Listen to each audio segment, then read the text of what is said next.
Hello everyone, welcome to the Child World. Today I am going to start new chapter fraction.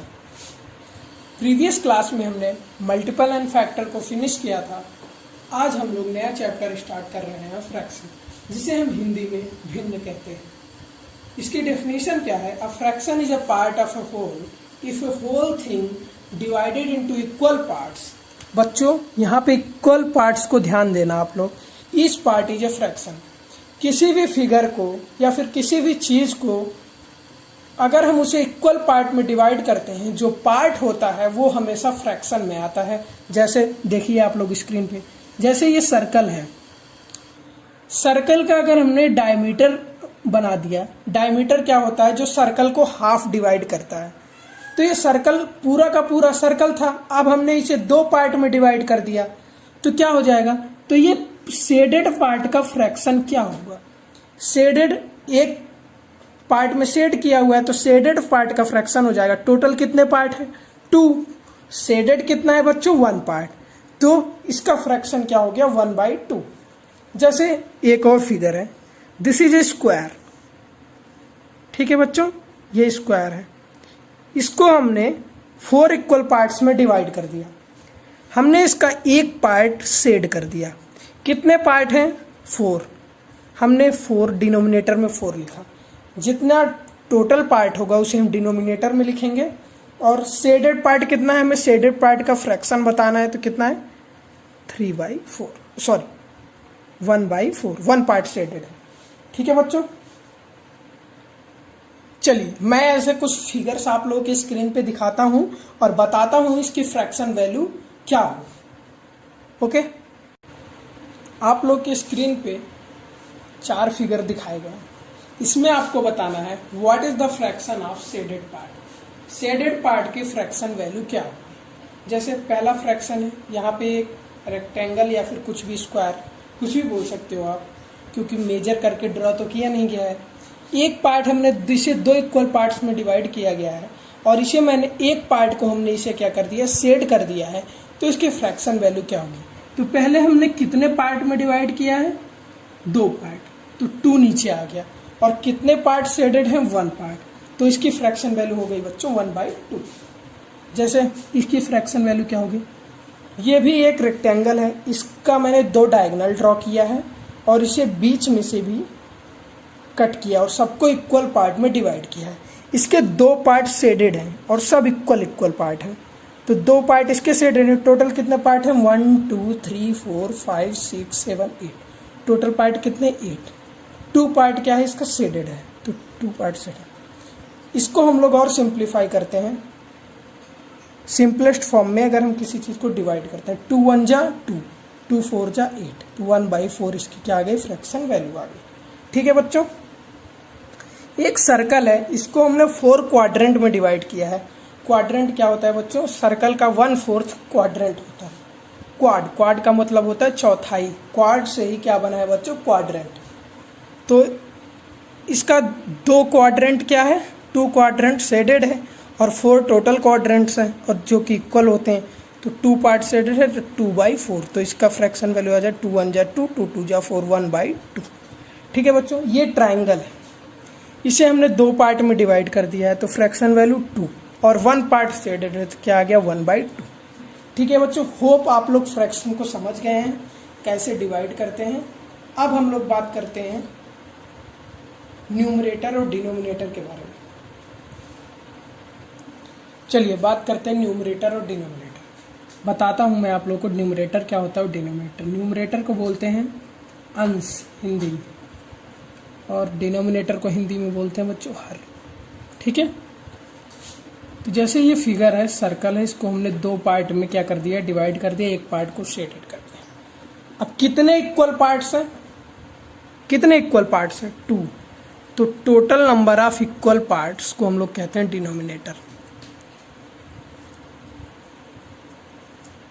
ये क्या है? Denominator. और how many parts shaded मतलब number of parts taken. Number of parts shaded या फिर taken.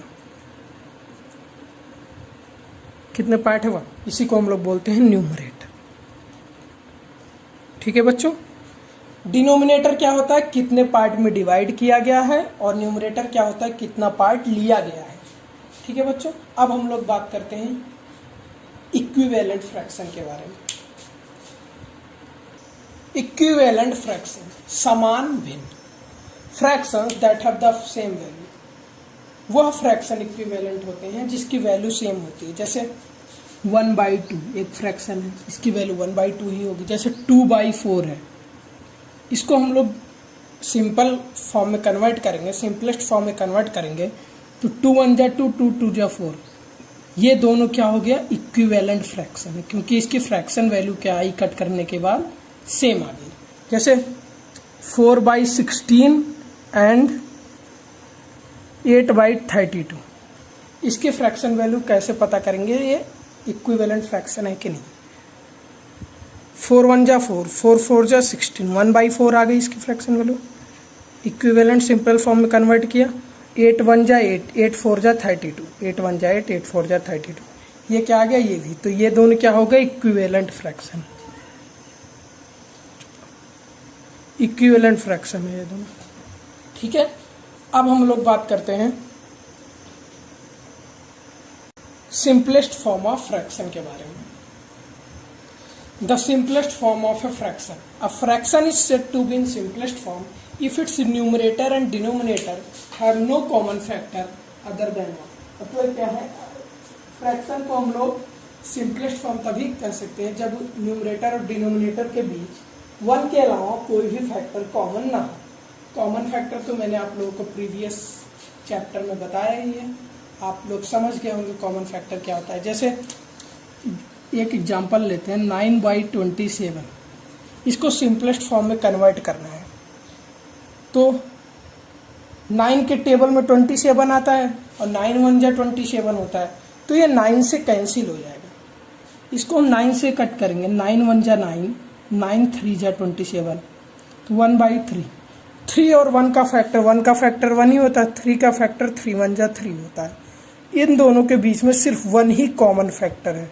तो क्या कहा गया है डिफिनीशन में, डिफिनीशन में यही कहा गया है कि no common factor other than 1 के अलावा कोई भी कॉमन फैक्टर नहीं है। तो 9/27 का सिंपलेस्ट फॉर्म क्या आ गया, 1/3। जैसे 4/16 है, इसका सिंपलेस्ट फॉर्म क्या होगा, 4/16 है तो 4 1 जा 4, 4 2 जा 8, 4 3 जा 12, 4 4 जा 16, 4 1 जा 4, 4 4 जा 16, 1/4।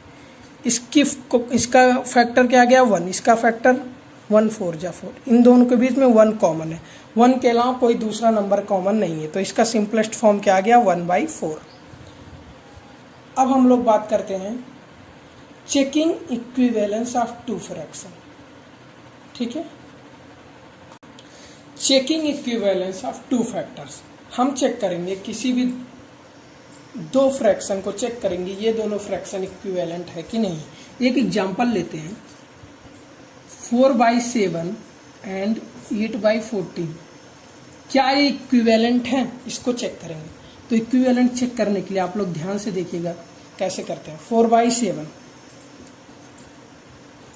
8/14, हम इसे क्रॉस मल्टीप्लाई करते हैं, 7 को 8 से और 4 को 14 से, 14 को 4 से।